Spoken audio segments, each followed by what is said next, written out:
Good afternoon, everyone. I'd like to welcome you to the first colloquium of the physics department for the fall semester of 2025. As many of you have already seen from the abstract and the title slide, this is a very different type of colloquium. I must say that one of the things that I enjoy the most as chair of the department is to interact with colleagues and students and to get to know them as people, as scientists, as folks that devote their life to this profession with passion. And one of the things that's most difficult is to write an email about someone that's left us. And this particular year was exceptionally difficult from that point of view.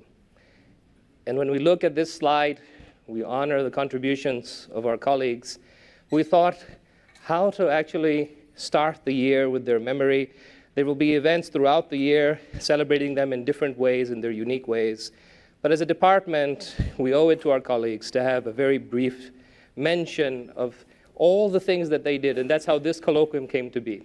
So that's what we're going to do today. I am thankful to my colleagues who have volunteered in the department to share some brief remarks about these members of our department, and I have to already apologize that we do not have a speaker for Professor Eli. He passed away very recently, and we were unable to put that together in a very short period of time, but I did want to put, obviously, his name and photograph here to honor his memory. So with that, we are going to run a little bit longer than our usual colloquium today. It will be over an hour, so I hope you can all stay with us. I will try to keep us all efficiently going through these reminiscing moments. Of course, this is not enough time to honor our colleagues, but it's a start. So with that, press a little jump.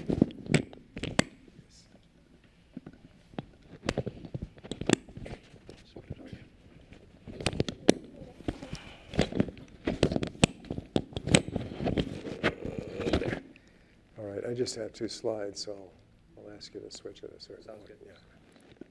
Okay, great. Okay, well, I'm here today to tell you about Allan Kaufman, who was a Berkeley physics professor in theoretical plasma physics from 1965 until he retired in 1998, and he continued in some active work after that as an emeritus. I'd like to begin by just giving you a brief overview of some of the highlights of his life and his professional career. So Allan was educated at the University of Chicago between 1944 and 1953, both undergraduate and graduate work, including a stint in the Navy. While he was at Chicago, he overlapped with a number of great physicists of the time, including Chandrasekhar, Enrico Fermi, and various others, including also members of the next generation of physicists who went on to become important leaders. I could list quite a few names of those as well. Allan was always interactive, even at this stage. He loved to talk to people, and he derived inspiration from interactions with people asking questions. Allan graduated from the University of Chicago in 1953 with his PhD in meson physics, and took a position at that time with the Lawrence Livermore Lab, which had just been formed in California. And he worked for a couple of years there on nuclear weapons. That changed after about 2 years when he heard about the controlled nuclear fusion project, which in those days was called Project Sherwood. It was also classified at the time, but he learned about it through seminars at Livermore. Allan was excited by not only the practical possibilities of controlled nuclear fusion, but also by the theoretical opportunities, as well as the opportunity to get into a new field at the ground floor. And that's what he did. He kind of converted himself into a plasma theorist with an emphasis on fusion physics, which to some approximation represented his research interests ever afterwards. In those years, he also met his wife-to-be, Louise Lazarus, whom he married in 1957. She became his lifelong companion and support structure. Together they built a lovely home life, and after a few years, also a family. I just want to say a word about Louise, which is that everyone that met her, I'm sure this, was impressed by her intelligence, her kindness, and her love of music. She was a great compliment to Allan. In 1959, Allan started teaching in the UC Berkeley Physics Department. He was still a member of the Livermore Lab, but he was quite involved in the Berkeley community. Initially, this was a physics graduate course in E&M, the ancestor of our current Physics 209. Later on, he started teaching his own course in plasma theory, the new field at that time. This is the beginning of a distinguished almost 40-year career of teaching by Allan. Allan did not regard teaching as a burden, but rather as an opportunity for discovering new ideas. Every course that he taught, even if it was a repeat, was a different course. It was always something new. At the beginning of each course, he would review the foundations of the field, identify fundamental questions, and think about what could be done with them. So his teaching was an inspiration for his research through his entire life. This included, by the way, the grad course in E&M. This ended up with collaborations with Berkeley faculty member Ken Watson and other members of the Berkeley community, and ended up in several papers in the early 1960s on aspects of things that he had learned from the way the textbooks did things wrong. Anyway, that's the beginning of Allan's teaching career. So by 1965, the Berkeley Physics Department had wised up and decided to make him an offer of a tenured position, which he accepted after turning down competing offers from UCLA and elsewhere, and he became an official Berkeley faculty member. Could I have the next slide, please? Yes, okay, so this is the beginning of a 30-year period in which Allan had intensive collaborations with postdocs, graduate students, and visitors. So that's roughly from 65 to 95. I think this is his most intense period of production during those 30 years. This is a picture that I like because it's taken from that period, and it reveals the enthusiasm and excitement that he had in working with others. I don't know who the others were in this case, but probably there's somebody in the audience here.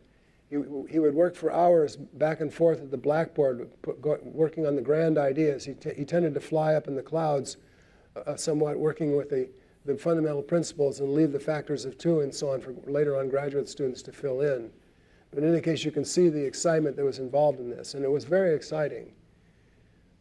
It's hard to do justice to Allan's research output in those years because there's lack. Even if I had more time, it would be difficult to do justice on it.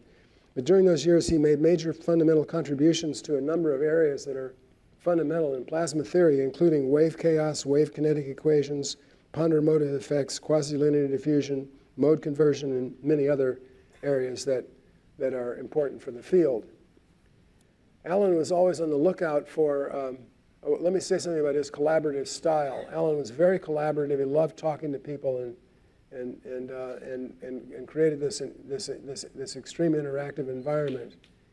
He had a personality characteristic, which was that he seemed to be almost completely fearless in speaking to anyone, whether it was a Nobel Prize winner or a graduate student, about what he didn't know.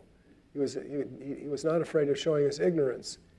And so questions that to some people might come across as being dumb questions ended up, as you might imagine, frequently it turns out that nobody knew the answer to them, and they ended up being an insight into some fundamental problem that later developed into a research project. Many of his research ideas came through things like that.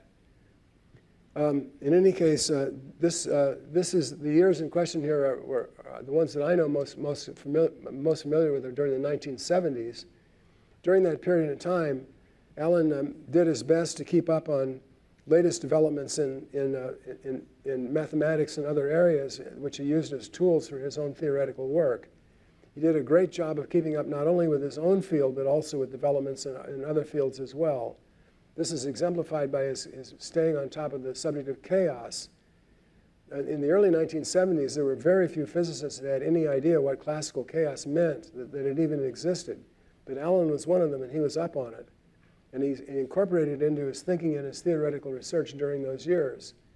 By the end of the 1970s, Allan produced his most, if you count it by research citations, it was his most significant research project, and it didn't have to do with plasma physics. It had to do with wave chaos. Allan recognized that the stadium of Bunamovich, which he learned about through connections in the math department, was globally chaotic. He understood that was an exception rather than the rule, and that one should investigate the energy eigenfunctions to see what effect the classical chaos had on those eigenfunctions. So this produced the first study of chaotic eigenfunctions. I wish I had one to show you, but I don't. But in any case, it produced the first study, and this launched a field of quantum chaos, which went on for 10 or 15 years afterwards in some degree of strength. In some ways, it's still going on. In any case, that probably had the greatest impact of any of his work, certainly outside of plasma physics. Well, for lack of time, I can't say much else. I just want to add one more thing, which is that I think that everyone that knew Allan Kaufman was impressed by his dignity and by his decency. He was never rude to anyone. I never saw it. And I think those of us who remember him miss him greatly. That's it.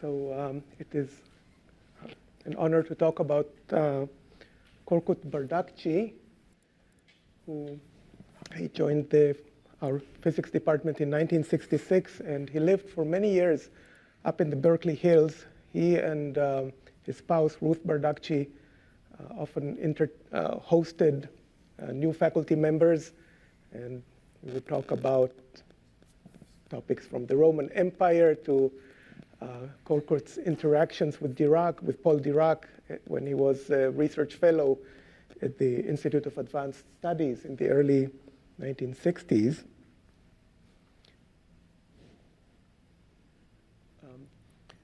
So Korkut Bardakci was one of the early pioneers of the nascent field of string theory. He made several important discoveries and steps towards what we currently understand as string theory.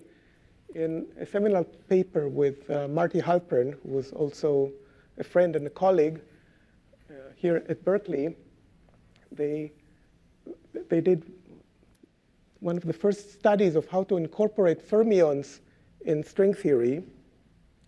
And in that same paper, they also discovered a new symmetry in two-dimensional physics, what is now called an affine Lie algebra. And I will talk more about this symmetry in a moment. In later years, Korkut studied conformal field theories with low central charge. And in a long effort, he developed a light cone string theory for three-dimensional QCD. So let me go back to the status of string theory in 1970. There were results from meson scattering, pions on protons, accelerator scattering results at ever-increasing energy that showed a very peculiar feature about the high energy behavior of these scattering cross-sections and about the resonances that appear in these cross-sections.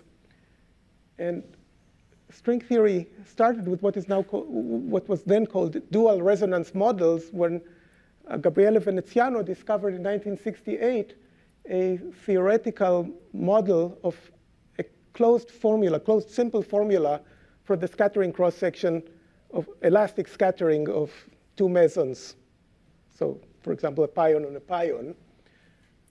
Korkut Bardakci was one of the early people who extended that to inelastic scattering, two mesons colliding and producing more than two mesons. And shortly after, a group, Fubini, Gordon, and Veneziano, Nambu, and Susskind, developed what is now known as the bosonic string, but that model did not include fermions. So Bardakci and Halpern were the first people to look into that problem, and they discovered a way to incorporate fermions by introducing new degrees of freedom, making the string, which was bland in the original bosonic string, having it include fermionic degrees of freedom.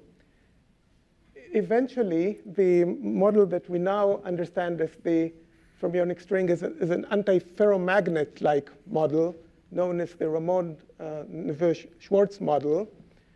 And the difference between that and Bardakci and Halpern's model is whether the fermionic fields have vector-like structure or spinor-like structure. The vector-like structure is the one that we end up working with now, but it was Bardakci and Halpern that first studied this topic. In that same paper, they also discovered the famous affine Lie algebra symmetry, sometimes referred to as Katz-Moody, but Katz-Moody is a more general mathematical topic. The symmetry is an extension of, for example, the SU2 affine Lie algebra. On the top line is the SU2 symmetry that we're familiar from rotations in quantum mechanics, of three angular momenta in quantum mechanics. The affine Lie algebra is extending each generator to an infinite series labeled by an integer index, a mode number, so Jm, x, and so on. And what these quantum operators do is they create sort of spin waves on the string and allows one to solve for the entire spectrum in many cases. They are central to applications to describing string theory on symmetric spaces and fractional quantum Hall effect and more. Next, so I just wanted to end with thinking Korkut was an extremely also kind person, and it was a pleasure and an honor to know him. The next person I'll talk about is Rainer Sachs, which unfortunately I did not have the honor to know in person, but of course I knew of his work, which is very famous.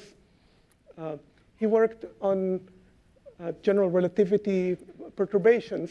So for example, perturbations over the isotropic homogeneous Friedman-Robertson metric, with applications to gravitational waves. And he worked on the asymptotic behavior of such perturbations and applications to cosmology. I've listed a few of his achievements. These are equations or concepts known after him, but initially my slides were longer. I was told that I have to cut it to 4, so I also had to cut some equations that are known after him.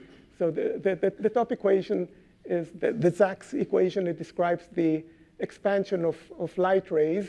So just to be concrete here, S is some matrix which describes the expansion tensor, and P describes the energy in the universe. This is in the context of general relativity. So we're talking about turn on a flashlight and what happens to the rays as they diverge. The next concept, the Bondi-Metzner-Sachs BMS group, was based on coordinates that Rainer Sachs discovered for describing perturbations and their asymptotic form. And here, the context is that we are looking at how, for example, gravitational waves behave as we look at them approaching infinity.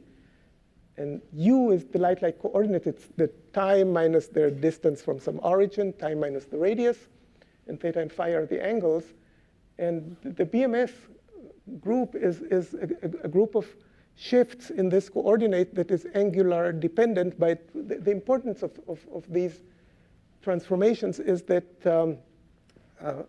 they are a symmetry of the boundary conditions. They have gained more recent applications in this paper, for example, by Strominger and Zhiboedov, where they related the symmetry to a memory effect. So you ask if a gravitational wave passes by an array of detectors. After the gravitational wave has gone, the distances between the detectors change, and that is related. The effect itself is related to an action of a BMS group generator. There's much more. So the famous Sachs-Wolf effect is the question of, so we see the cosmic microwave background in this famous picture, and we see the temperature 2.7 Kelvin plus or minus 10 to the minus 5 fluctuations. But how do we know from the temperature that we see what happened at the time in which it was emitted, about 400,000 years after the Big Bang? And the Sachs-Wolf effect describes exactly what that tells us about the early universe. In this equation, delta T is the temperature fluctuation as a function of the angular variables, and phi is the gravitational potential at the time of that the cosmic microwave background was emitted. There are actually two effects here. One is they're going in opposite directions. One is the gravitational redshift, the effect of the gravitational field on the photons that come to us, and the other is that denser regions with the deeper gravitational potential well are also slightly hotter. So luckily, these two effects don't completely cancel each other, but they leave that factor. There's a lot more to say about it, but I'll just refer to two papers by my colleagues, Changpei Ma in this famous paper, and Martin White discovered this effect further. So I will stop here, and I wish I had the chance to know Rainer Sachs. And, his contributions are eternal. So,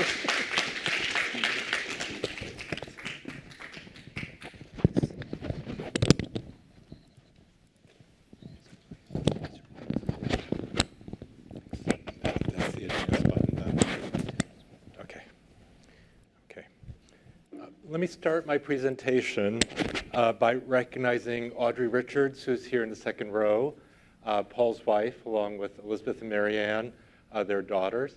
And I want to start by saying we often had the hospitality of Audrey and Paul at their house on Marin and Euclid. And there are many, many wonderful occasions where the group would come and gather there.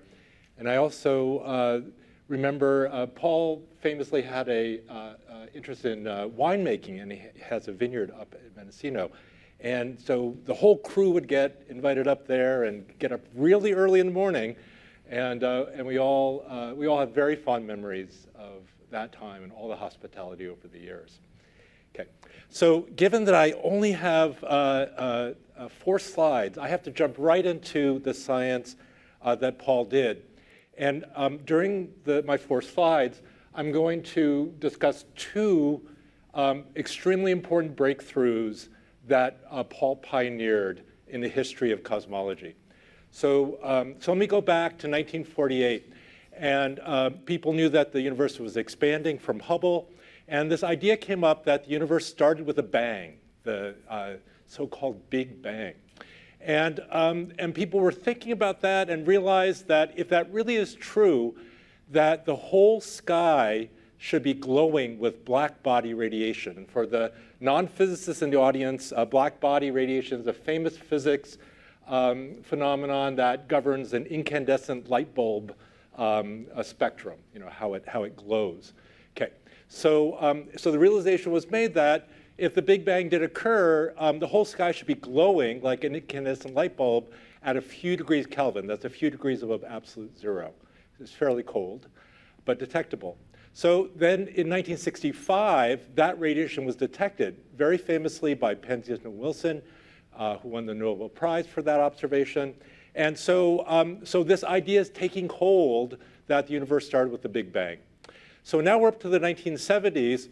And this is basically brightness versus frequency. And people are mapping out the spectrum. But if it really is a black body, it's predicted to not only rise, but peak and fall. And as you can see from the points here, by the 70s, it hadn't been proven that it peaks and falls. And that's fundamental to this whole idea that the whole sky is glowing with the black body radiation. So this really had to be understood to really push the theory forward. So in comes Paul, and he devises, along with his student, David Woody, the Woody-Richards experiment. And NASA was flying balloons. You could put an instrument below them. It would fly at about 100,000 feet. And Paul realized that that was the way to get to this information here because the atmosphere is interfering at these high frequencies. So he devised an experiment that flew under a balloon, and it had a cryostat down here, which had a Fourier spectrometer. The experts in the audience will know right away what that is. But importantly, at the very back of that spectrometer was what's called a bolometer. And it is a substrate that absorbs the light, heats up, and there's a little thermometer there. You can hardly make it out, but it measures the temperature rise. And this is one of Paul's many innovations in his career. He was the one who pushed the sensitivity of such devices to allow it to make the kind of measurement that needed to be made. And so here again, I show the same plot, brightness versus frequency, but now you can see the data from Woody and Richards showing clearly that the spectrum is falling. So the cosmos is indeed like an incandescent light bulb and has a black body spectrum. So following this, Paul's PhD student, John Mather, led the COBE satellite, and that led to a very detailed characterization of the black body radiation and the Nobel Prize in 2006. And this actually gives me the launching point for the second contribution that Paul made, and that is once the black body was established and the temperature, the next question was, is the radiation on the sky really homogeneous? Are there features out there? And people predicted in the Big Bang model that there would be tiny fluctuations, 10 parts per million level fluctuations. And these fluctuations are very important because they are the seeds of all the structure you see out on the night sky. So when you look out there and you see galaxies and clusters of galaxies, all of that came from these fluctuations that you see in the very early universe in the cosmic wave background. So as soon as this had been established, people are on to the next thing, which is to look for these fluctuations. And in fact, George Smoot led part of this COBE satellite that first detected these fluctuations. And so now I'm changing gears here, and I'm showing fluctuation amplitude versus angular scale, 1 degree is about here. And you can see this is so important, people working very hard at this. I'm taking a snapshot in 1998, including Paul had an experiment called MAX, which has the data points in among here. So these fluctuations in the cosmic wave background are all consistent with the current Big Bang model, plus something called inflation, which is a modification of Big Bang where all of space expands exponentially right at the time of the Big Bang. And that explains why the universe is so uniform and why it's all at one temperature. So all the things we see are consistent with that model. And within that model, as I was saying, the fluctuations represent all the structure you see in the sky. So we like to refer to it as taking a baby picture of the universe, and the universe you see around you is the adult. And finally, this power spectrum, this is showing you the power on different scales. The theory is so well described that if you can measure this accurately, you can pull out the model parameters of the universe to percent level, and that's being done to this day. And so people have talked about the era of precision cosmology, and this was along the road to getting to that era. Okay, so now we'll get to Paul's contribution. So again, Paul devised many innovative techniques. This is a balloon, another balloon payload. This balloon gets to about the size of a football field at 100,000 feet. This is a 2-meter telescope inside this structure here. And Paul led many thoughts on how to do the detector technology, how to read them out, and how to cool the detectors down. And overnight, this experiment made this map, and I was Paul's postdoc at this time. And when we saw this map appear on the computer screens, we're really excited because the theory predicts a peak in power at 1 degree scales. And even if with your eye, you can tell that there's power here at 1 degree scales. So this is a spectrum of that data. You can see there is a peak here at 1 degree scales. So this measurement suggests the universe has a flat geometry. So what does that mean? Einstein told us that space can actually be curved. And so that means for our universe, you have to go and measure what the curvature is. Turns out it's flat, and that's a prediction of inflation, the inflationary model. So that is consistent and was part of the arguments, suggesting that inflation is the right model.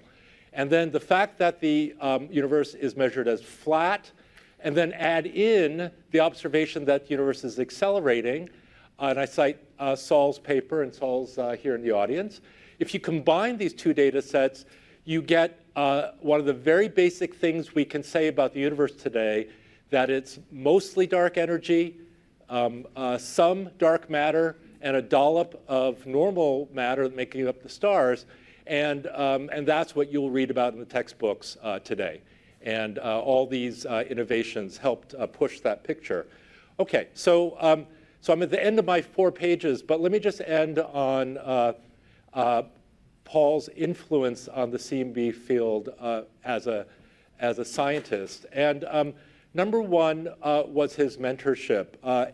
Anyone that worked with Paul knows he had very strong opinions about how to carry out science, and knows that it was tough love, how you and the group should conduct yourself and work toward science. But I think everyone in the group really benefited from that tough love, and it really benefited them in their career. I know for me, it really helped form me as a scientist, that early training. And I think many people who came through the group feel that way to this day. The second thing about Paul's influence is if you look at the field of the CMB today, you'll see that there is really filled with former group members or academic descendants of the group members. So you'll see his family tree throughout the CMB field. And I think that's both because of the way he trained people and the fact that he was so influential as a scientist. And I'll stop there. Thank you.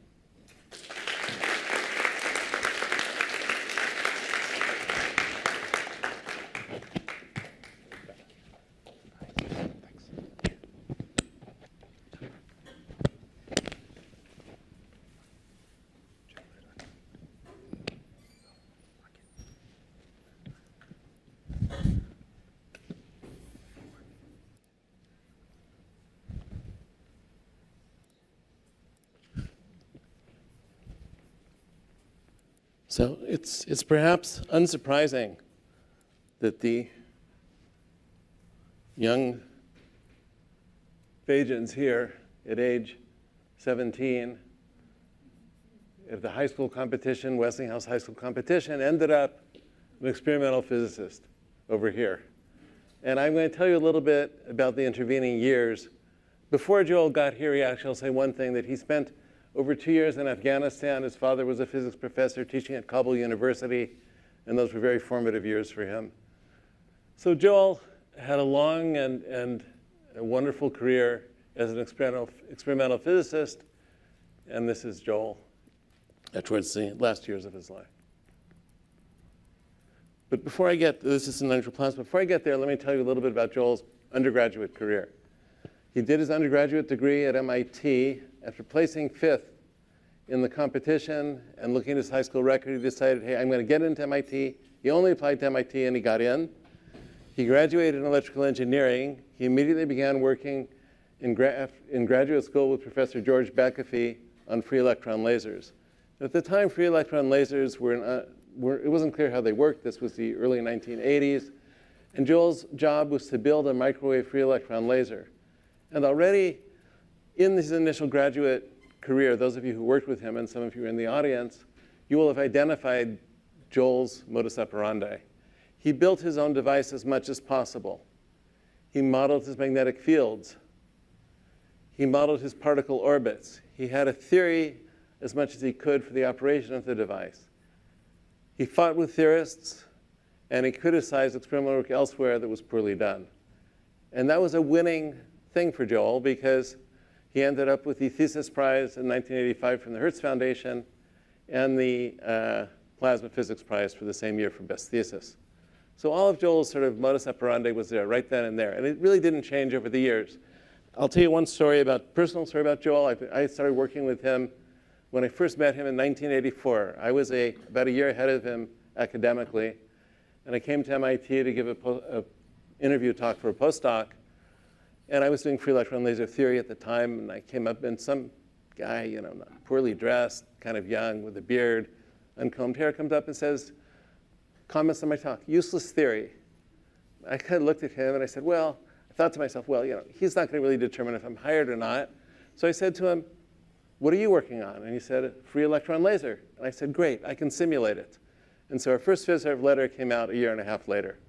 And we collaborated essentially ever since. And on a personal note, working with Joel as an experimentalist was always fun because there was no question. I didn't hesitate to ask him a question. He didn't hesitate to give me an answer.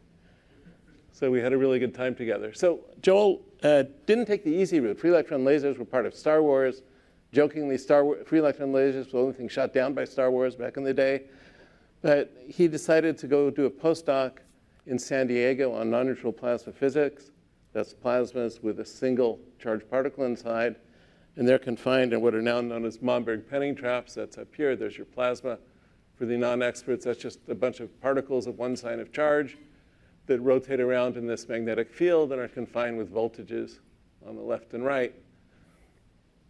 And at UCSD, he did a classical experiment on the way in which the collisions are affected by the magnetic field. It's a classical paper in plasma physics. And based on that wonderful result, he got a job here in 1988, and he remained here the rest of his career. He built his own little experiment here, just down the hall from us. And he had experiments of this ilk. And so he looked at plasma equilibrium, two-dimensional fluid dynamics, waves, transport, antimatter plasmas, patch potentials, and magnetometry. So a slew of topics came out of his lab. I'll talk right now just about one of them. There's an analogy between this plasma sitting here and the dynamics of a two-dimensional Eulerian fluid, in which the plasma density plays the role of vorticity. And there were something called the Kelvin-Helmholtz instability, in which a two-dimensional, say, hollow shell becomes unstable. And you have stable vortices. You can put a bunch of point vortices around in strange crystalline configurations, and they're stable. And Joel realized that he could do that. And he did it by throwing away the standard filament. And he didn't have a lot of money. So he bought a slide projector instead of a fancy laser. And he would take a picture of a pattern that he wanted to turn the plasma into, and then project it onto a photocathode instead of the filament. And that would be his plasma. And so he studied all sorts of beautiful vortex merger, Kelvin-Helmholtz instability, and the like. But his students decided, well, they had a better image to use. They took a picture of Joel, turned it into a slide, made a plasma out of Joel, and watched him go Kelvin-Helmholtz unstable. So that is an image of Joel going unstable. And over the years, Joel had four postdocs, 15 graduate students, and over 36 undergraduates, about 24 of which went to CERN, and lots of visiting faculty. And I should call out that I think probably Andrew Christensen is here somewhere, one of his grad students over there. And he's now a postdoc in Holger's group. And Andy Charman, who's in the audience, worked as a theorist with Joel many, many times. And we were a little bit of a backwater in plasma physics. And Joel could easily justify his work with the ditty. I won't sing it, but anything you can do, I can do better. I can do anything better than you, except fusion, ... meaning, or anything else that requires two species at the same time. But he could do that really well. OK, what was really surprising here is that all of Joel's students had interesting things. So as a theorist, every one of Joel's students had an interesting topic for me to think about. Sometimes Joel imported theorists to work on autoresonance, which is one of his main topics. But if I were to say the main topic, the most important thing Joel did was he showed that these plasmas, there was a belief that these plasmas had to be symmetric about the magnetic field, otherwise they would fall apart. And what Joel showed was that they could be confined for long times, even if they're asymmetric. And that really broke the law that you require symmetry, and it was a big result, and it really solidified Joel's standing as an outstanding experimentalist in the field. Okay, so about 2005, based on all this, Joel decided that he wanted to not just do nice physics with antimatter plasmas, with plasmas, he wanted something to be able to test fundamental physics. And the opportunity arose when he was recruited by people in CERN to be the plasma guru on the ALPHA experiment, which is an experiment to combine antiprotons and positrons at Geneva and CERN. The CERN is needed for the antiprotons. And all those species of plasmas, you need to confine them to make antihydrogen. And Joel was the force between the plasma work on that experiment. And so here's an example of the second experiment he built. And the first experiment took 5 years to do trapping, and that resulted in the the award for the excellence, the John Dawson Award for Excellence in Plasma Physics in 2010. Around 2010, Joel and I began talking about gravity, and Joel basically spent the next 14 years of his life designing, building, and operating an experiment to test the effect of gravity on antimatter. So you see, this is a vertical experiment. You put in antiprotons and positrons, you combine them to make antihydrogen, and Joel devised a very clever thing called a bias field, where he could throw particles upwards, toss them downwards, or by adjusting the field, just cancel out gravity, whatever value it had to be. The bias field is what you see here. So this is a magnetic field setting written in terms of the amount of gravity that it's biased. So if gravity is canceled out, we're about at -1 in these units. And you would expect to see the probability of exiting downwards in the trap. We see where they go out because there's a detector. You would see that it should be about 50%, and within error bars, it is 0.75 acceleration of antimatter. The first observation of gravity of the Earth on antimatter is within statistical plus systematic errors of the standard result. And of course, nobody wanted the standard result. Much better to get a result that's surprised, but nature decides what you get. We can't decide that. Unfortunately, Joel is not going to be participating in the experiment this year, where we hope to do significantly better than that.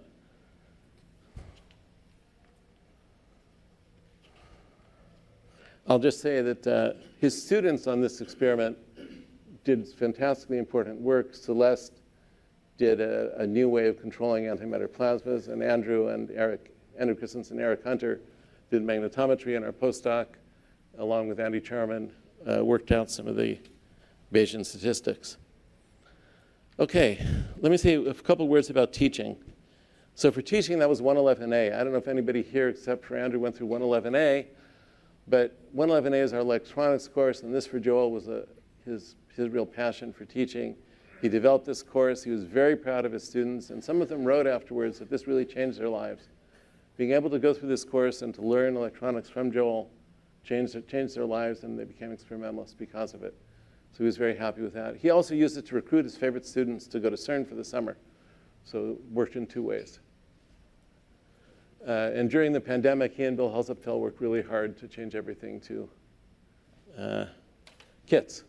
Lastly, anybody who knew Joel knew that he was a bicyclist, an avid bicyclist. You could see him on Grizzly Peak. I would hike up there sometimes and see him riding by. And sometimes Joel would come late to Physics A, and he would lecture in his bike shorts, but okay, that was Joel. But he didn't just ride a bicycle. He thought about what he did. And he wrote 2 papers on bicycles, one of which is a very simple paper. It says that if you start and you stop, you use more energy than if you simply pedal along at constant speed. And this evidently was some important paper to someone. So a lot of people read that paper. And the second paper was how bicycles turn. So steering in bicycles and motorcycles, American Journal of Physics. It's not a trivial paper, but if anybody's interested, they should read it. And its conclusion is pure Joel. The appealing notion that gyroscopic forces are central to bike behavior, often repeated in papers and textbooks, is incorrect. So Joel thought about it. He didn't, this was just, and in the paper he read, he says, well, I do this and a little bit of that, and depending, it's very personal in the paper. It's a fun paper to read for that reason. I suspect especially if you're a bicyclist. That was really pure Joel, and a lot of what he did, he was doing much better than other people, and so we're certainly going to miss him.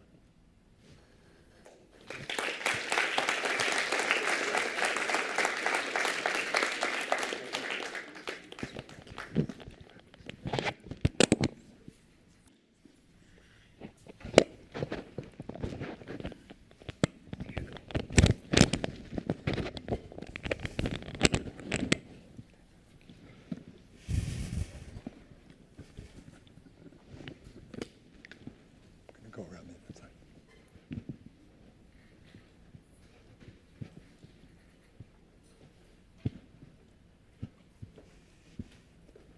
Right. Okay. So before starting on Bob, let me just add to what Jonathan just said. I remember well that Joel actually took my undergraduate solid-state physics course at MIT, and he absolutely stood out, and I was sort of so disappointed he was going to go into plasma physics. He would have made an outstanding solid-state physicist, but he was going in the plasma direction.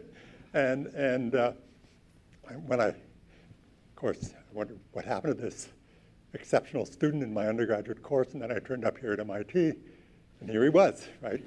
We reconnected, sort of just terrific person. So thank you, Jonathan. And we sort of connected very strongly when he was in the last phases of his life. So I got to live a bit through this whole thing with him. It's a great tragedy, great loss for our department. Let me now come to Bob Dynes, another great loss to the UC system as a whole. This happens to be a great personal loss.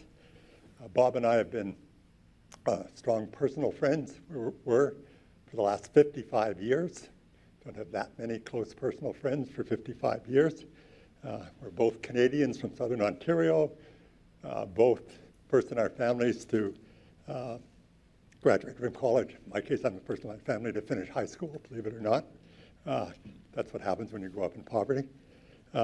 We both began our independent research careers at Bell Labs in the late 60s. And probably selfishly, most importantly, Bob Dynes is the person who brought me here to Berkeley, and I literally wouldn't be here if it wasn't for Bob Dynes. And this is the best decision I ever made in my life, coming here to Berkeley. So I'm extremely grateful to him for that. So first and foremost, Bob was an outstanding experimental physicist with a deep understanding of theory. This deep understanding of theory was an important part of his contributions to physics. He made seminal contributions to both superconductivity and to semiconductor physics. He has a paper which we're all particularly fond of with Phil Allan, who was a Marvin Cohen student.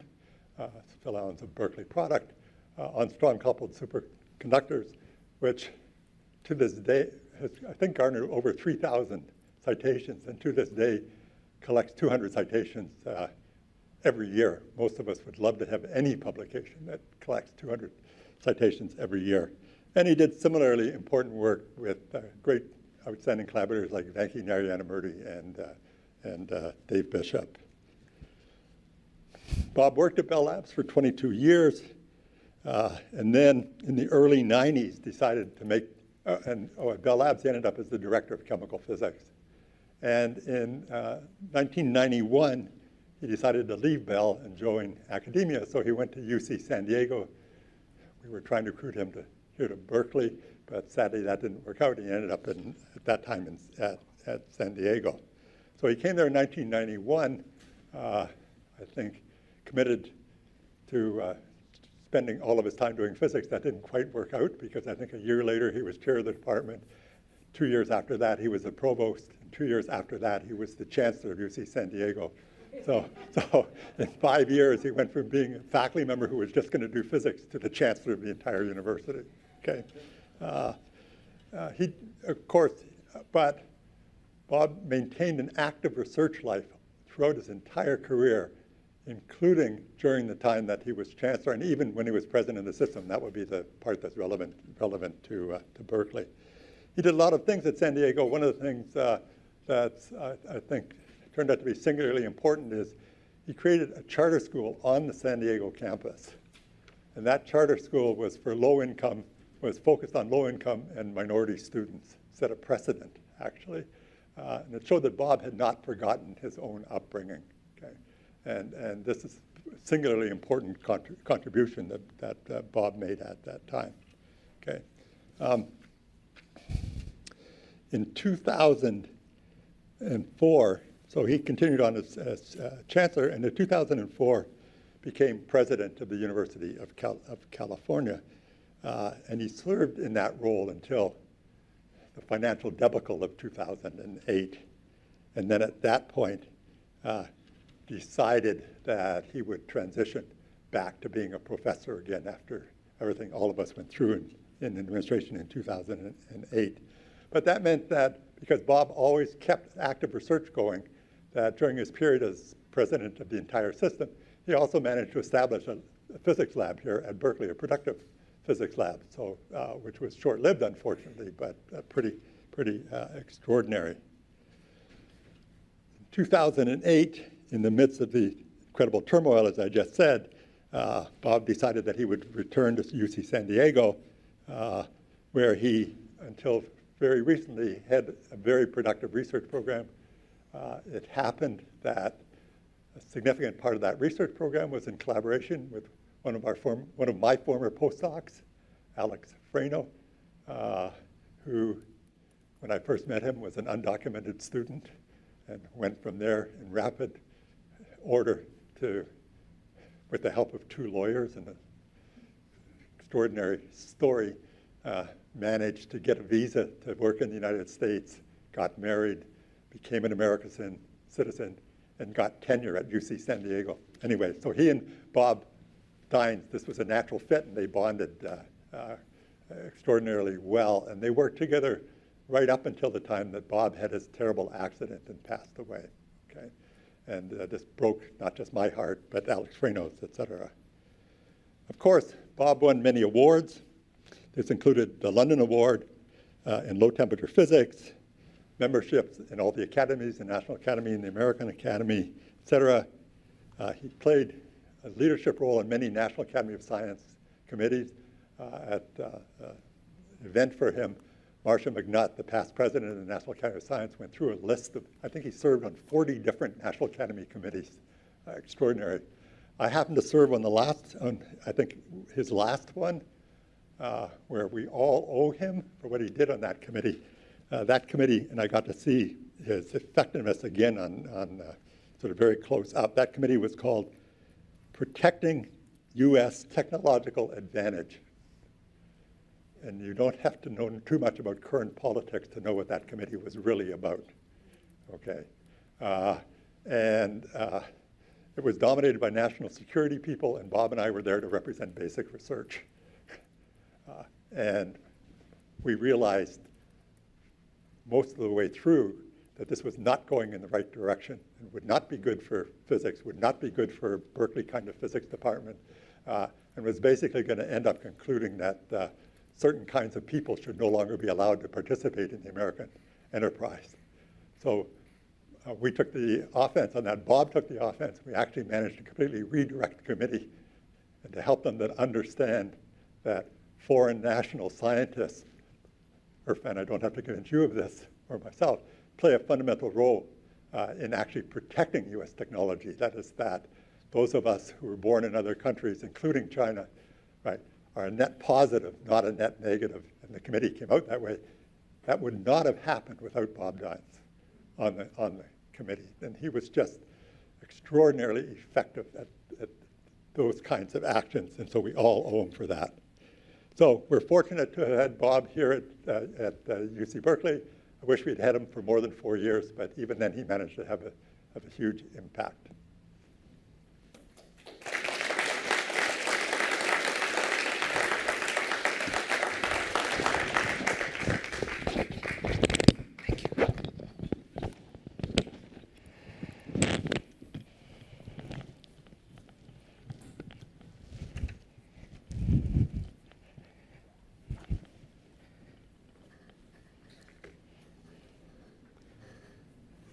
So I'd like to present the section on Professor Richard Packard.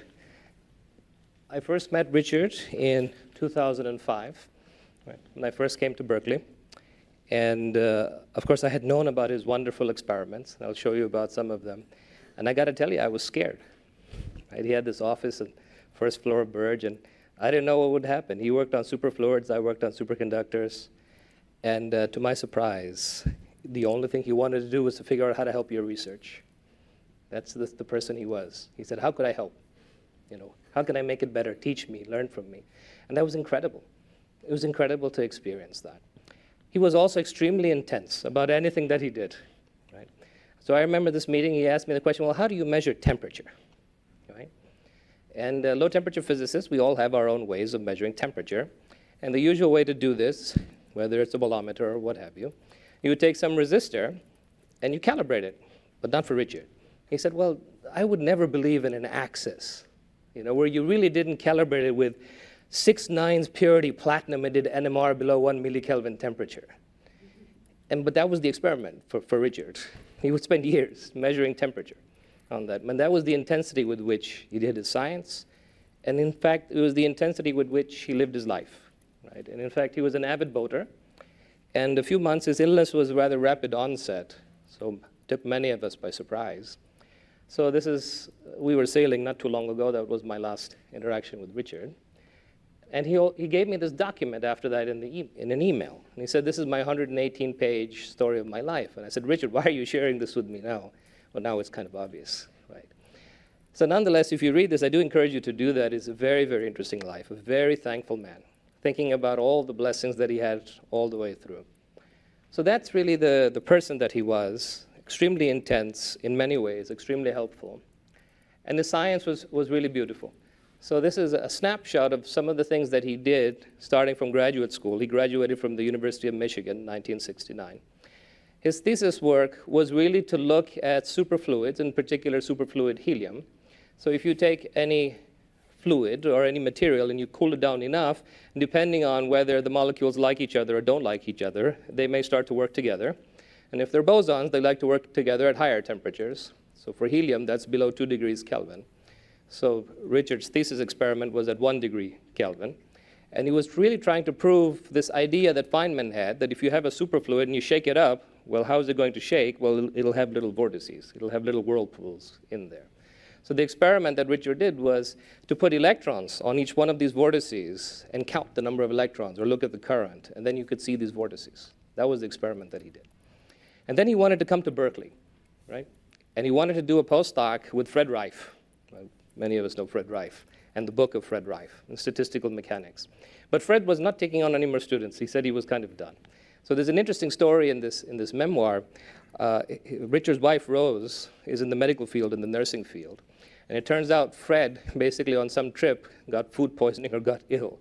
And Rose nursed him back to sort of health and finally agreed to take Richard on as a postdoc for 2 years, right? And after that, he became a professor here in 71. He was on the faculty here for 37 years. So one of the first things that he did was to actually improve this experiment at 1 Kelvin and to go to basically 100 millikelvin, 1/10 of a degree Kelvin. And it turns out when you go that cold, you don't have a lot of vapor pressure. This liquid doesn't have a lot of vapor on top. So what you can do is actually accelerate those electrons to photographic film. So he actually took pictures of these vortices, and that's what's shown here, right? In this very beautiful paper from 1974. And there's the apparatus. You can see it drawn there. And in particular, as this verified Feynman's predictions, Feynman wrote him a letter, right? And this letter is sort of here, and he writes to Gary Williams and Richard Packard, I've just looked at your paper in Physical Review of Letters. It's amazing that how this thing really came to life. So this letter, and again, this is another hallmark of Richard not clinging to the past. It was stuck behind some photograph, which we found in the chair's office, right? And he gave me this letter, and I looked at the letter, and I said, we should really keep this letter. So this is now framed in the chair's office. That's there, and it's signed Dick Feynman, right, on the bottom. So this is one of the major experiments that he did. And then he went on to look at species that don't like each other, or that are fermionic, in particular helium-3. And you have to get a lot colder to get helium-3 to turn into a superfluid to do other things.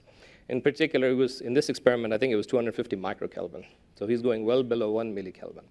So to do that, you not only take a refrigerator, a dilution refrigerator of helium-3 and helium-4, but you actually do things with magnetism. and nuclear demagnetization. So he had long pieces of copper and very strong magnets and so on and so forth. So when he retired, it would have been a shame to sort of take all these magnets and cryostats and put them to salvage. So he gave me the magnets, and I still have them. I took this picture this morning. Right. So those are the magnets that we still have that make the 10 Tesla field to do the demag. I have no idea what I will do with them except show them in a talk like this. The other thing that I had to do is he was rotating all of these cryostats, and Seamus Davis and others were using these cryostats. And at the end of the day, Eleanor, we had to make space in the lab, you remember. So it was my job to take the fridges apart. So one of the things that I did was I kept the dilution unit. I literally sort of removed the heart of this refrigerator, put it underneath my desk, right? And then Paul Richards, in fact, and Bernard Sadulay wanted this dilution unit. So I no longer have it, but I gave it to Bernard. So I don't know if he took it to Hawaii. But that's the history of that dilution unit. So what he did in this particular set of helium-3 experiments is also quite remarkable. He started to spin this superfluid. And these vortices, of course, they're quantum, so they're quantized. They have angular momentum, which, Robert, you have taught all of us, right? So it behaves like a spin-1 system, if you like, or imagine angular momentum once was plus minus 0. So what he wanted to do was really measure the mass and see if it's one helium-3 molecule or two that actually form a composite boson, because after all, it's fermionic. So with helium-4, you had measured the mass of helium-4. So for helium-3, you can say it's such a beautiful plot. He puts here this H over 2m, twice the mass, right, to look at the quantization. And you can see it's quantized in -1 and +1 for 2 helium-3 atoms. So he proved in this experiment that, in fact, it was a composite fermion, right, that gave you the excitation of helium-3. So again, the simplicity of the science and the elegance of the science that he did. Okay. And then the last piece that I want to share in the brief time that we have, this is, of course, superfluidity, the condensate, if you like. There is also this idea of the Josephson effect, which we use. And the idea of the Josephson effect is that if you take two of these superfluid or superconductors and you introduce some energy difference or some potential difference, you will have some transport across them. So in electronics, John Clark is there, right, who has looked at this in squids and slugs and things that Packard told you had expired on your desk at that time, but it had never been seen in superfluids. So Richard's idea was to take a superfluid and put a little diaphragm with a hole in it, right, small holes. And one of the things that he did was he made not one hole, but many holes. And that was really different than any other physics experiment that was done. It would amplify the effect. And you can see that's really the aperture array that he had here. And he wrote this review with Seamus Davis for all of the weak link work at Berkeley. So then what you would do is you would go ahead and you would basically put a little bit of a pressure difference, like in a drum, right? And you would see these oscillations. And these would be the mechanical oscillations, if you like, that are analog of the electronic oscillations. And you could hear them. Right? In fact, you would put them in the audio range. So you would have these headphones with geophones, and you would hear literally the superfluid singing to you, if you like. And of course, it was an enharmonic potential, so you can hear it chirp for different amplitudes, just like you would in a Josephson junction with electronic materials. So this was really the experiment to look at superfluidity and Josephson oscillations. And I produced this plot. This is characteristic Fraunhofer-Shapiro patterns that you get, but now done in superfluids. Okay. So again, showing you the duality of these experiments. And again, what was done in all of these structures, little nanoarrays, whole superfluid, sub-Kelvin temperature work, this quantization experiment, I didn't have space to show you the plot, but it's a very elegant thing, and I'll end on this. You took a wire, very small wire, right, and put it in a very strong magnetic field. When you turn on the field, it pulls the wire to one side, and then it lets it go. So it basically plucks the superfluid like a chord on the harp of some Greek musician. So this goes ahead and gets them to rotate, and he would look around and continue to change the frequency of that till he found where you were in resonance with the vortices. Right? So that's how you would do this experiment. So that wire is like a micron thick. It's in some really small section of copper material at sub-millikelvin temperature. So these are really hard experiments. So this is what I was thinking about when I first came to Berkeley, but that's not what I found. Like I said, I found someone that was extremely helpful trying to go ahead and move science forward, and one of the things that he did for me when I came here, he gave me 2 cryostats. They both leaked, of course. But he said, that's part of the game, young man. You need to go fix the leaks. Right. So I fixed the leaks. And in fact, of the many students and postdocs that came here, 2 students used those cryostats. Both of them are now professors, one at USC, the other one at Yale. So again, Richard's legacy lives on in many places through the way that he taught science and the way that he lived life. So we will miss him dearly in the department. Okay. Thank you.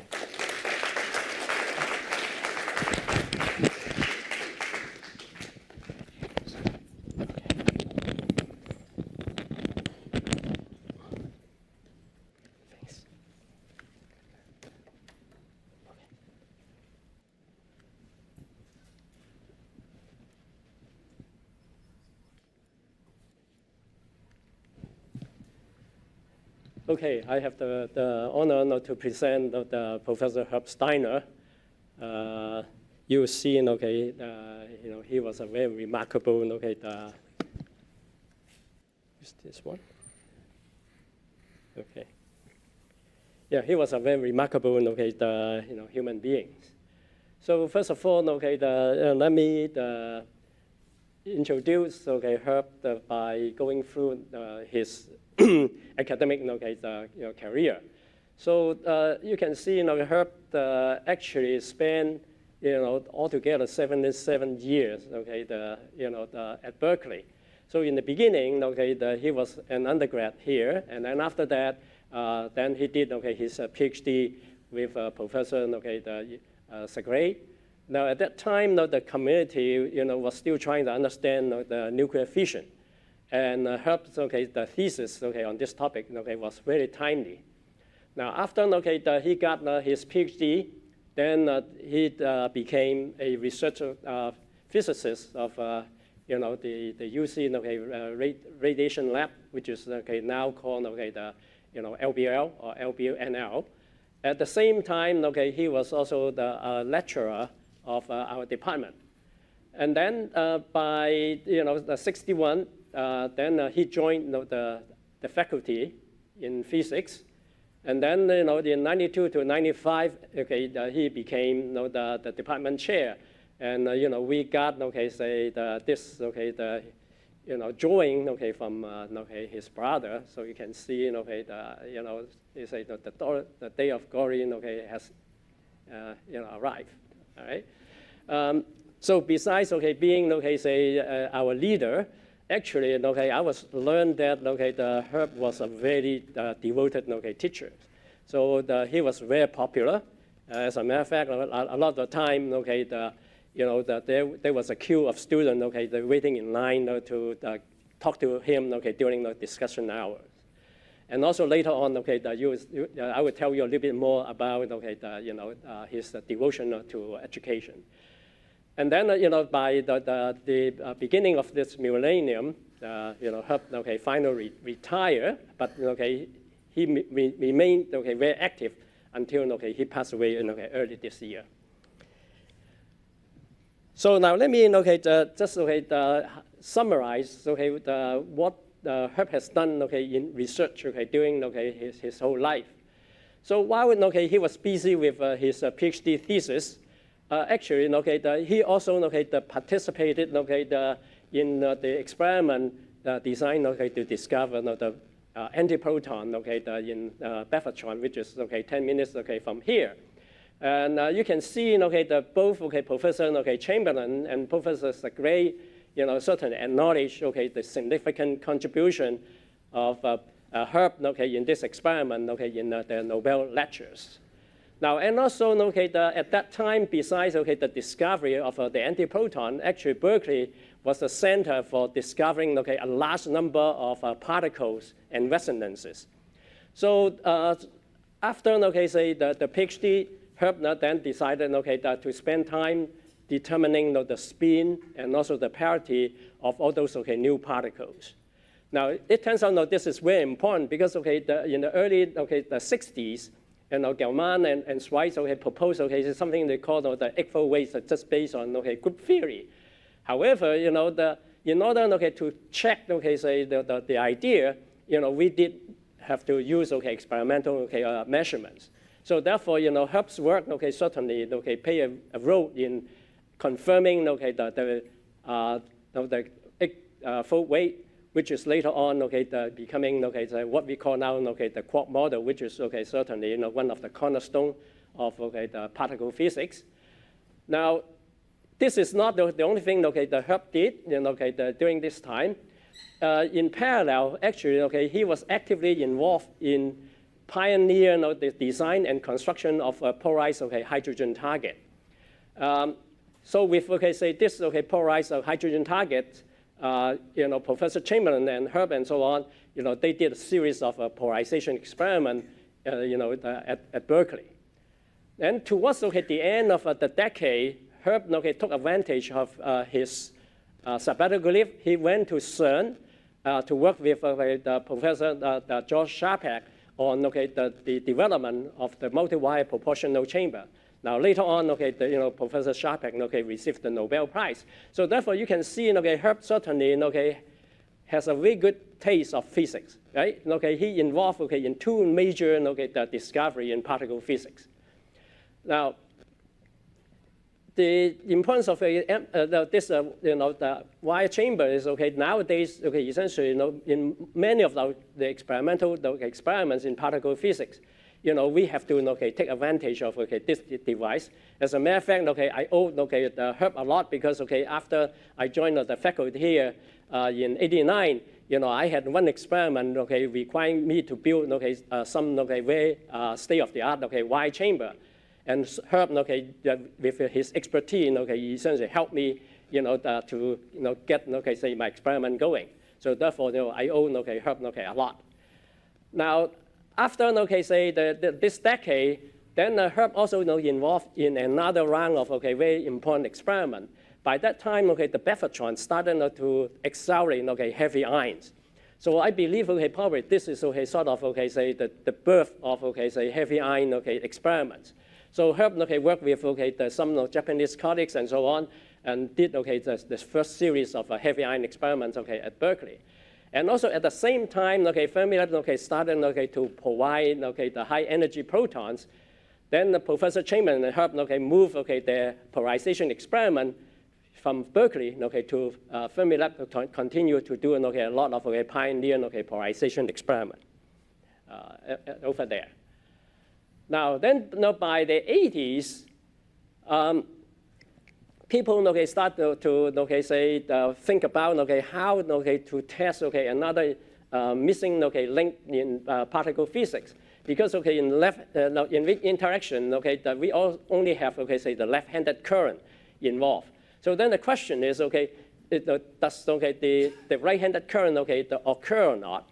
So Professor Max Joving proposed one experiment that Herb and also a few of our faculty members joined together to design an experiment in Canada in the National Lab Triumph by studying the decay of the stopped muons. Then they can study the decay very carefully and also to very high precision. So subsequently, the result is set the limit on the right-handed current, and the result basically was the best in the world for many years until we started to have collider experiments. Then starting in the 90s, we now move into sort of the modern era of experimental particle physics. So Herb, in this case, again take advantage of say the sabbatical leave. He visited the German collider called Hera, and there were two experiments involved, and he joined say the H1 experiment. So he essentially play a very key role in understanding the calorimeter of the H1 collider detector, and this was very important because using very well precise measurement of the energy, subsequently the experiment essentially can determine say this so-called high Q there's a high momentum exchange events to very good say the precision. And also around that time our neighbor Slack also built the linear collider called SLC. And the detector involved was called the SLD. Now, the interesting thing about the SLC is that they can essentially polarize the electron, and subsequently they can study polarize electron-positron collision. And with the expertise in polarization, Herb and Professor Chamberlain at that time also then get involved in say this SLD experiment, providing the polarimeter for the measurement, and by studying say this the so-called production forward backward asymmetry of the Z boson, subsequently they provide a very precise measurement of say this called the weak mixing angle theta W, which is one of the fundamental parameters in particle physics. Now, towards the end of the 90s, then we have experiments observing neutrino oscillations. So then Herb and I began to transition into neutrino physics. This is also the time I began to collaborate with Herb. So in the beginning, along with actually Professor Hitoshi Murayama and also the Professor Stuart Friedman, then we joined the ChemLab experiment in Japan using all the nuclear reactors in Japan, to confirm essentially indeed the neutrino oscillation is really real, and subsequently we provide say a good measurement on the neutrino mixing angle called Frazer 1-2, and also the associated the frequency related to this called mass square difference 2-1. And while we were working on ChemLab, then I proposed this diabase experiment in China, and Herb joined force with me, and he played a very important role in the diabase experiment. Even though by this time he retired, then you can see in both experiments, ChemLab and diabase, he was really still very active. So in both experiments, he essentially coached postdoc and graduate student in designing very important the subsystem detectors for the experiment. And subsequently for diabase, we managed to determine the last neutrino mixing angle Frazer 1-3, and also say the associated frequency. So therefore, you can see Herb certainly had a very broad interest in physics. And as I say, certainly he has also very good taste in physics. So certainly we really miss him. I wish that we could continue to work with him to get his wisdom. Okay, so this is all for the Herb. All right, so the next so the next faculty member I'm going to present is the Bill Frazer. Now personally, I do not know him. However, I have a sort of a remote the connection with him, because when I joined the faculty here in '89, his office was somehow assigned to me. So therefore, as a result, in the beginning, we so-called sharing an office. But you will see in a minute, it turns out I had the whole office to myself. All right. Now, so let's again let me say a few words about his career background. So again Bill got the PhD from our department. But he was a theorist, trained in the particle theory, and after he received his PhD, then he got a faculty position from the UC San Diego. So essentially he stayed there from 1960 to 1981, so quite a long time. So in the beginning he was very active in doing theoretical particle physics. As a matter of fact, in 1966. He published a book based on his lecture. So when I was a student, from time to time I had to consult his book to get his wisdom. Now then he began to transition into administration. So in the beginning his administration position was say the acting the provost of this first college of UC San Diego. And then in '81, then he joined our faculty as say a professor. Now, I think the reason is because he was appointed as say the provost of the entire UC system. And then subsequently, later on towards say the end of this say era, then he was the vice the president, the senior vice president of say the entire UC system. So besides overseeing the research program of the three national labs, the Los Alamos, Livermore, and also Berkeley, actually he had two very important legacies. The first one was he essentially oversee the establishment of the Keck telescope observatory in Hawaii. So this is a joint collaboration between the UC system and also Caltech. Now the other legacy is related to establishing a university in Armenia. So when I read a little bit about his background, it turns out one day several faculty members from the UC system show up in his office asking him whether he has any idea to help the Armenians after the war. So Bill proposed to help them to establish a university there. And it turns out this university actually is still affiliated with the entire UC system. So it has a very good connection. And but by 96, then Bill decided to retire, and then he spent most of his time in Aspen before he moved back to the Bay Area before he passed away.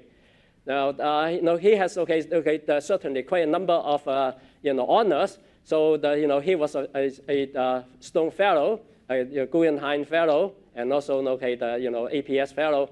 And then just a couple years ago, the University of Armenia established a professorship in honor of his significant contribution to the university.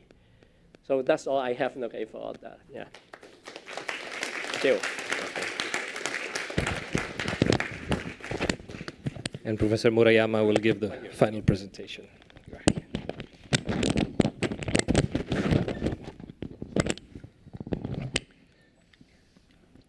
Okay, so I'd like to speak about Mary Kay Gaillard as one of my colleagues who passed away recently. And this is a collage of various pictures I found on the internet. And one of them is a New York Times article after she passed away. And it really emphasized the fact that she was the first woman faculty member of the physics department, which of course means that she was a trailblazer. And that was also shown in this title of her popular book, A Singularly Unfeminine Profession, Being a Physicist. And it's a very interesting read. And in this book, you can find a picture of herself when she was a graduate student at Columbia University. But what I would like to emphasize, though, is that, of course, being a woman, this was actually a very epoch-making fact that she was appointed here as a faculty member. She was a giant in particle physics, period. She did an amazing influence on the entire field, and that's what I'd like to briefly review. So after she got a master's degree at the Columbia University, she moved to France because she was married to an experimentalist who worked at the CERN conducting experiment. And she was staying at CERN for a long period of time from 64 to 81. And this was the period when she really made a mark of historic achievements in particle physics. But nonetheless, CERN never bothered trying to make her a paid staff member. So somebody in Berkeley had a brilliant idea. Why don't we get her over here? And so she came here, and you can actually watch her interview, how she felt when she was coming to Berkeley, that she really felt she was being wanted here, while she didn't feel like that back in Europe. So somebody had a really brilliant idea to bring her over. And she got numerous awards, as you can see. For example, J.J. Sakurai Prize is probably the highest award in theoretical particle physics in the United States. And she was a member of the National Academy of Sciences. Bill Clinton appointed her to National Science Board and so on and so forth. So she had an amazing career, you can see in her track record. But as a colleague, as a junior colleague of hers, that to me, she was a true giant who established what is called the standard model of particle physics. She was a visionary, thinking far beyond the standard model, thinking about unification and string theory.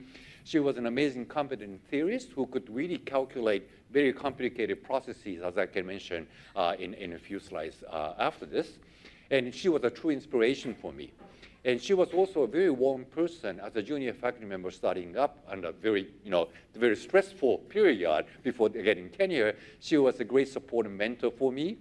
And she was also occasionally a collaborator of mine, and we had a lot of physics discussion. We shared NSF grant for years. Just to show that I'm not biased too much, she was not a great classroom teacher, I have to say. Robert Littlejohn here knows that very well. But she was an amazing physicist for sure.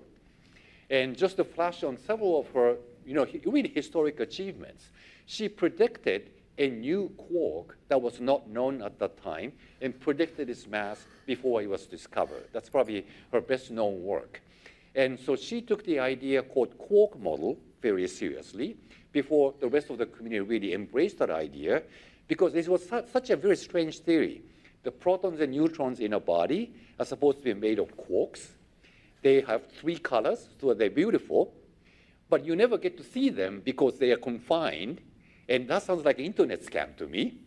But she took that idea seriously and carried that forward to the extent that having these quarks in place inside the various bound states, which have been many of them discovered here in Berkeley, as I mentioned by Kam-Biu, there are very rare processes which could not be understood if they were not for this additional state called charm quark. And so it turns out that existence of charm quark canceled some of these processes that could have happened in such a way that they became rare enough. In other words, if you actually make the charm quark, send it to infinity, these processes come back and should have been seen much more often. What that means is that charm quark has to be lighter than something, and she did rather complicated calculation to show that its mass has to be 1.5 GeV before it was discovered. And so that actually turned out to be published in March 1974, and it was actually discovered in experiment just across the bay in November 1974. In the subsequent 2 years, all the other combination of states with charm quark and other light quarks up and down strange had been discovered in experiment, so that was totally established. So that really set the milestone, and she became a superstar in the field. And an interesting thing, though, is that if you look at the abstract of this paper, she doesn't quote this 1.5 GeV as a prediction, but she only said has to be lighter than 5 GeV. And that was very puzzling, but I found the answer to this question when I read her book. She chickened out. So making a prediction already on the border of either being excluded by experiment or just to be discovered was too scary a thing for her to say. So chickened out and made a very weaker statement. They should be less than 5 GeV. So this is the direct quote from the book. We were cowardly since everyone was saying charm wasn't there at such a low mass. So this really gave sort of a personal touch on the way she thought about how she writes papers. But this was really a milestone in particle physics altogether. And so this was published already in 74. And another very important work is that if you take this idea that all these particles are made of quarks inside, what's actually putting them together? And the idea was there must be a particle called gluon that binds these particles together and confine them inside the bound states. But nobody has seen a gluon before. So teaming up with John Ellis and Graham Ross, she pointed out that in principle, you can actually observe this gluon in what is called E plus E minus the 3-jet events. This is a much later experimental result at the LIP experiment where you annihilate electron and positron coming together. They become a quark and antiquark briefly, and either a quark and antiquark would radiate gluon out of that so that you have 3 particles in the final stage, which you can see in this picture. And they even pointed out the gluon is supposed to be spin 1 particle just like a photon, but just for the sake of it, let's imagine that it may be spin 0. Then it turns out it gives you different angular distributions, which you can test in data. And lo and behold, data clearly shows it is indeed spin 1 particle. So she really laid a foundation for the experimental test of quantum chromodynamics. And Higgs boson has been a hallmark, very important experimental searches that went on for almost a half a century in particle physics. And she started looking into the phenomenology of the Higgs boson, again together with John Ellis, but also together with Dimitri Nanopoulos. And back then, people had no idea what the mass of the Higgs boson may be. So she did a very comprehensive study on how the properties of the Higgs boson would change as you change the mass of the Higgs boson over 5 orders of magnitude, because they had no idea where it was, and worked out all the details on how it should decay and so on and so forth. In fact, they were the first people to point out the Higgs boson can decay into 2 photons, which turned out to be the crucial mode that led to the discovery of the Higgs boson in 2012. So she did the work back in 73, foreseeing what might be coming in 2012. But they actually had a very interesting comment. Again, that shows her personality here. So because of the fact that they have no idea what the mass of the Higgs boson was over many orders of magnitude, they said this: we should perhaps finish with an apology and a caution. We apologize to experimentalists for having no idea what is the mass of the Higgs boson, unlike the case with CHOM, which we successfully predicted, and for not being sure of its coupling to other particles, except that they are probably all very small. For these reasons, we do not want to encourage big experimental searches for the Higgs boson. So that's what she said. But of course, people nonetheless mounted big experiments, built accelerators, and eventually led to the discovery of the Higgs boson. But that also strikes me as the kind of honesty she had in conducting scientific research. And finally, having emphasized that she was just a plain, amazing physicist, period, but of course, she was a trailblazer as a woman physicist, one of the rare people. So no matter where she went, she was pretty much always the only woman among the community of physicists. And she actually did a lot of work trying to encourage young scientists, women scientists, to come into the field and be comfortable about it. So she made a very major contribution in that area as well. Okay, that's it.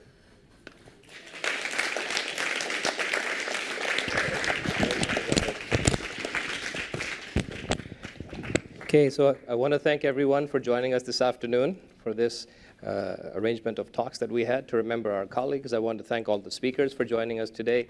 Please do continue to look at our website. There will be information about events that follow during the year honoring all our colleagues. And with that, I wish you a good afternoon. Thank you.